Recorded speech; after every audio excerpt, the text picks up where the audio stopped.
अस्सलाम वालेकुम मेरे प्यारे दोस्तों, कैसे हैं आप जनाब। एक दोस्त ने बड़ा अर्जेंटली मुझे कहा है कि यार आप जल्दी जल्दी मुझे बताएं, मैंने अप्लाई करना है।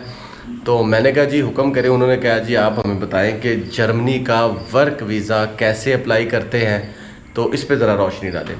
देखिए प्यारे भाइयों, बात यह है कि जर्मनी बहुत ही ईजी कंट्री है। इसका मैंने स्टडी का वीज़ा, इसका मैंने जो दूसरे वीज़ा उसके बारे में बात की हुई है, और मैंने ये भी बताया हुआ है कि यहाँ पे शंजन वीज़ा कैसे लिया जाता है, इसका टूरिस्ट वीज़ा कैसे लिया जाता है, और उसका पूरा प्रोसेस, पूरी डॉक्यूमेंटेशन डिटेल में बात की हुई इस पर।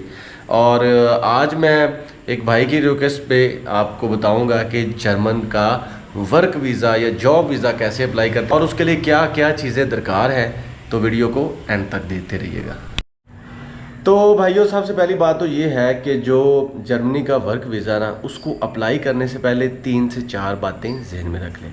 पहली बात तो ये कि जॉब ऑफ़र लेटर के बगैर आपका वीज़ा अप्लाई करना ऐसे ही है कि जैसे आप बगैर सड़क के आप गाड़ी ले आए हो, ठीक है। उसका कोई फ़ायदा ही नहीं है, कोई फ़ायदा ही नहीं है। दूसरी बात ये है कि आपको बहुत सी वेबसाइट्स मिलेंगी, जैसे कि workgermany.com, इसके अलावा makeitgermany.com, इसके अलावा workvisa.com। इस तरह बहुत सी वेबसाइट्स हैं।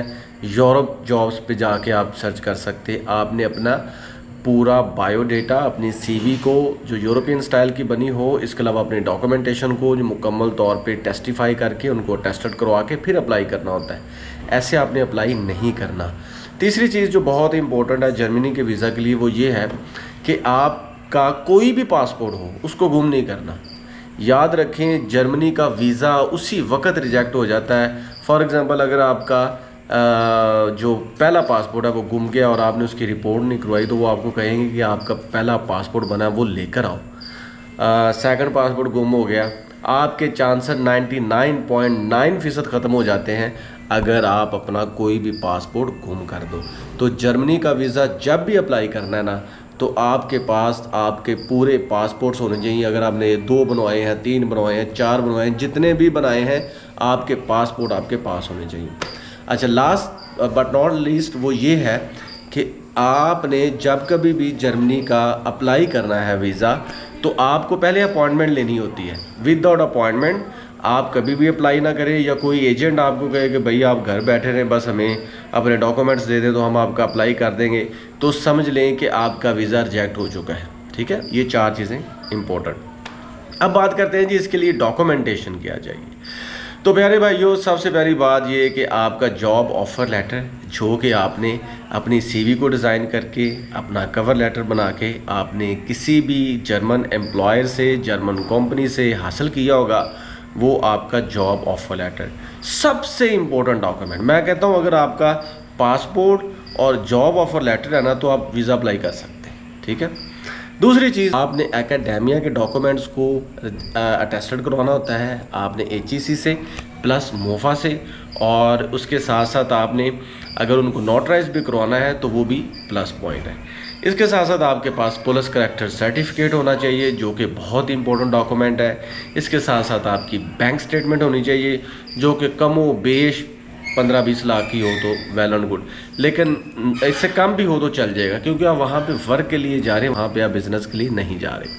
इसके अलावा जनाब, आपकी अगर आपको यहाँ पे बिज़नेस करते हैं या कोई जॉब शॉप करते हैं तो उसके सारे डॉक्यूमेंट, आपकी कोई NTN बना हुआ है तो उसके डॉक्यूमेंट, आपकी अगर कोई प्रॉपर्टी है तो उसकी डिटेल्स। इसके अलावा जनाब, आपने अगर इससे पहले कोई कंट्रीज़ देखे हुए हैं, उनकी ट्रैवल हिस्ट्री, वो तमाम के डॉक्यूमेंट्स।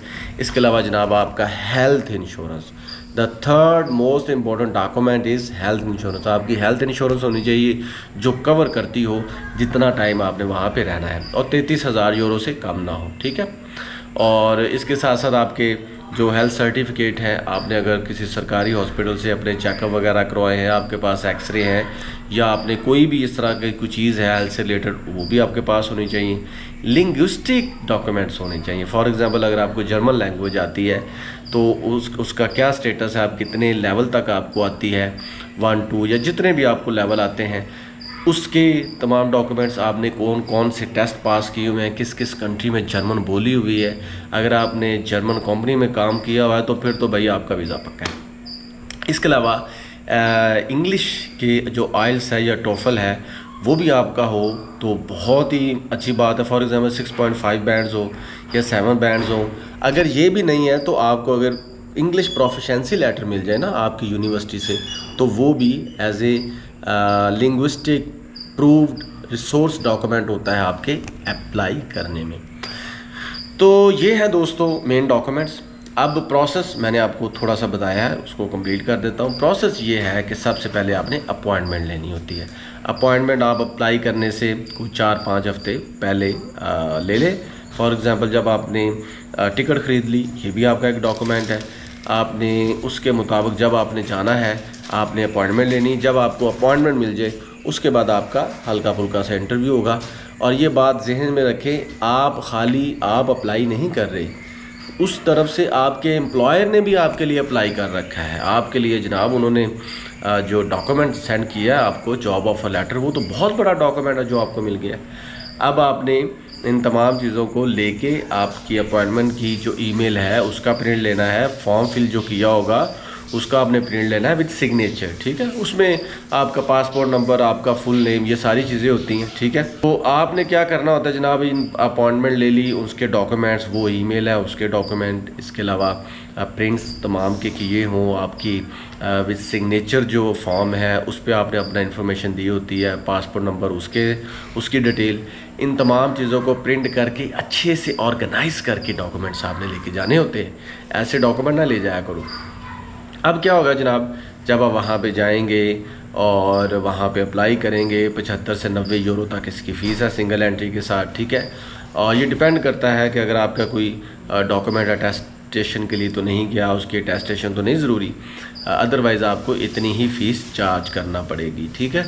उसके बाद आपका 2 वीक से लेकर याद रखें जो शेंजन वीज़ा है ये 2 वीक से लेकर 2 वीक से लेकर 4 वीक तक यूजुअली मिल जाता है, ठीक है। तो प्यारे भाइयों, ये है पूरा प्रोसेस जर्मनी के वीज़ा के लिए। इससे रिलेटेड कोई भी क्वेश्चन हो तो आप मुझसे पूछ सकते हैं, लेकिन कमेंट सेक्शन में, ठीक है।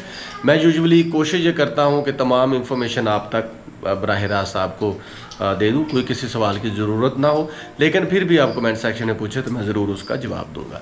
और मेरे प्यारे भाइयों, मैं कोई वीज़ा एजेंट नहीं हूँ, ना ही मैं कोई लॉयर हूँ, और ना ही मैं आपको इंसिस्ट करता हूँ कि आप वहाँ पे जाएं। आपके कहने पे या आपको गाइड करने के लिए मैं वीडियोस बनाता हूँ ताकि आप लोगों का भला हो, और ये मेरा डिस्क्लेमर भी है। तो आज के लिए बस इतना ही। मिलेंगे next country, next visa and के साथ। तब तक के लिए अपना भरपूर ख्याल रखें। मुझे दे इजाज़त। अल्लाह हाफिज़।